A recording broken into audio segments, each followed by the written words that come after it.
मामा वैदव वैदव वैद हो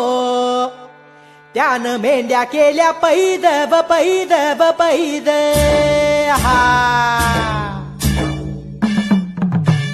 रुद्राचा अवतार थोर ह्यो राहतो आत्मापुरा उधळूनी भंडारा हा ज्ञान गंगेची अमृतधारा रेशमी फेटा